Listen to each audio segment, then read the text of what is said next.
So finally, Nintendo has graced us with another trailer for the sequel to The Legend of Zelda Breath of the Wild, and to be honest, it left me with even more questions, which I think is a good thing. Now, unlike that last trailer, this trailer seemed to focus heavily on gameplay with a little bit of story stuff sprinkled in here and there. That being said, there's already so much different about this game over the first one, so what do you say today we break it down step by step and uncover all those little details and talk about what they could mean for the sequel of Breath of the Wild. So, first things first, we've got this exploding malice-looking substance. Now, I say that hesitantly because the malice we've seen in Breath of the Wild is more of a purple, pinkish color in nature, while this malice is very clearly red.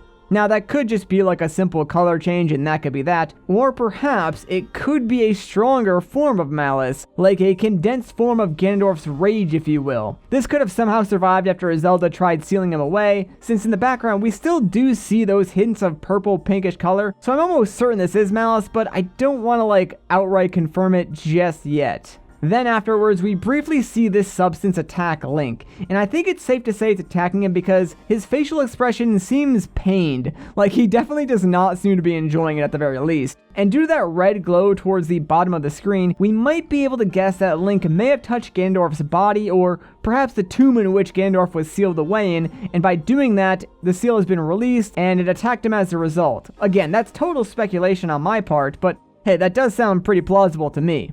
After that, we see more malice erupting until we see a flash frame of Ganondorf being awoken.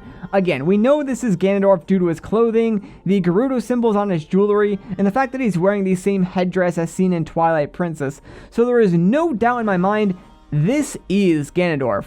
Although, he's just a little dead. I mean, not fully dead because he is moving around, and last time I checked, dead things don't really do that, so just a little dead. And speaking of dead, after the malice fully engulfs the screen, we see Zelda falling into the dark void. So yeah, I guess Zelda's just dead in this game.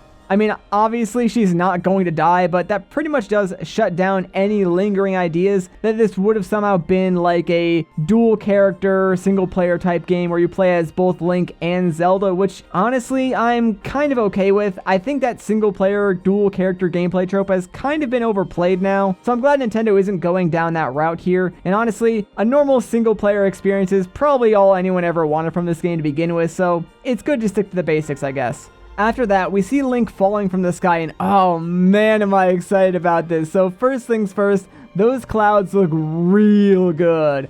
I know it's like a minor detail, but it's a very good first impression. Secondly, notice a tire here. Link actually kind of looks like Pit from Kid Icarus in this outfit. I don't know why, but that was the first thing that popped in my mind. Oh, and yeah, that robot army he's got going on, that's pretty cool too, I guess. But yeah, here's our first real look at that weird Magitech arm in all its glory. We'll see more of it later on this trailer, so I'll talk more about it then, but for now, I figured it was worth pointing out. What I do want to highlight though, is the ground beneath Link. Obviously, it's floating islands in the sky, but actually look at it. It doesn't appear to be any part of Hyrule that we've already seen before. It looks like they have paved roads, and it doesn't seem to be destroyed at all. It's hard to tell from this far away, but I don't think these are pieces of Hyrule that have floated upwards, but rather a completely new area of land in the sky.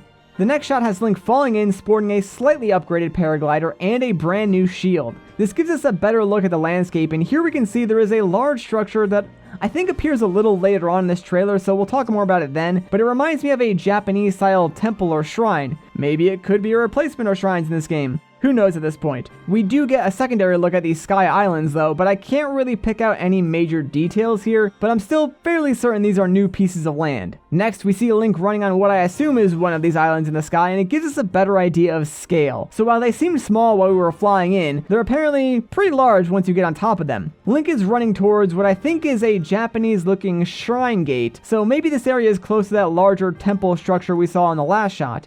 Again, hard to say, but I love how the sky environment looks in this game already. It even seems to be more dense in terms of shrubs and grass, so maybe some improvements and optimizations have been made to the engine to allow for these type of enhancements while keeping a steady frame rate. Then we get our first look at a brand new enemy. It almost looks like a stone Lizalfos or something. It might even be related to the Zonai since it gives off that same architectural vibe to me. Plus the Zonai did love lizards and dragons and stuff, so maybe this could be some form of their tech? Not sure yet, I guess we'll have to wait and see.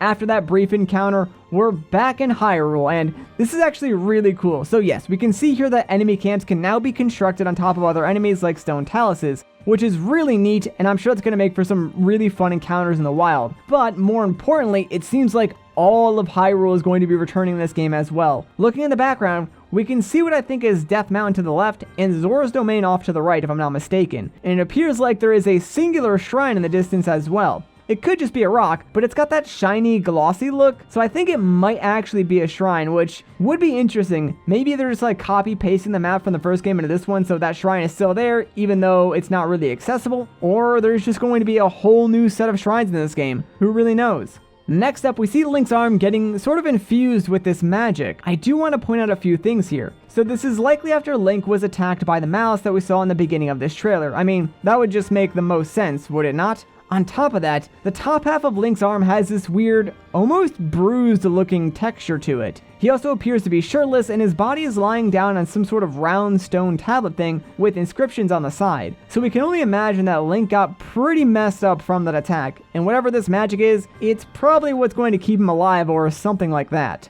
Then we get to see it in action, so right off the bat we can tell this arm will probably be replacing our Sheikah Slate. We can only assume that we gave it back to Zelda or she lost it in the fall or whatever, but most importantly, this thing is powerful because even though it looks like Link is using stasis, this is actually an entirely new power, my friends. This is time reversal.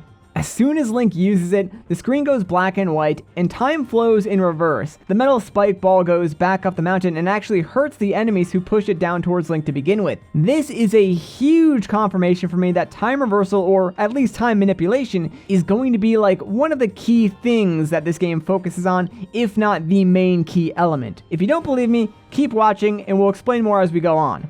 Next, we see Link using a flame shield, it seems. It honestly looks like a flamethrower attached to a shield, which means now even our defenses have an offensive type attack, which is actually kind of cool. It's worth noting that Link's other hand is completely free during this, but he does have a sword on his back, so combat has probably been updated just a little bit this time around. I also want to point out that the flamethrower itself resembles Zonai architecture. It's got that sort of lizard dragon form to it, if you will. So this actually could be a new Zonai weapon type, which means there might even be other Zonai weapons in the game as well. And yeah, this huge plant thing is horrifying, so Link definitely did the right thing by trying to burn it down. And now here's where things get really cool. This water droplet goes backwards through time up into the air. It turns into Link, who then goes through a solid object and appears on top of an island and next to that weird looking temple building that I think that we saw earlier in the trailer. Below you can actually see parts of Eastern Hyrule Field. You know that area with all the weird mushrooms in Breath of the Wild? I'm sure you guys know what I'm talking about. Anyway, there's some sort of altar in this temple structure, so maybe this is where you deposit this game's version of spirit orbs to get more hearts and stuff. Again, total speculation based on almost absolutely nothing, so take that with a grain of salt, but I figured it was interesting enough to point out. Now at this point in the trailer, the music sounds like it's playing backwards, and if I had a nickel for every time Nintendo's done that in a Breath of the Wild 2 trailer, I'd have 2 nickels, which isn't a lot, but it's still kind of weird that it happened twice now. So that combined with Link's new time travel reversal ability, and the fact that we literally just saw him reverse up into the sky, pretty much confirms that time reversal or time manipulation is the key motif in this game. And as we get to the end, we can cap things off with the Red Malice explosion coming right up from underneath Hyrule Castle and just thrusting it into the air. And I mean, yeah, that's one way to make it harder to reach, I guess. The final shot is just the castle floating over Hyrule Field, and this shot actually shows us that Hyrule isn't rebuilt at all. It's still like in its decayed state, so likely this game takes place pretty soon after the events of Breath of the Wild. Link does have longer hair, so some amount of time has absolutely passed, but obviously not enough for them to really rebuild Hyrule yet.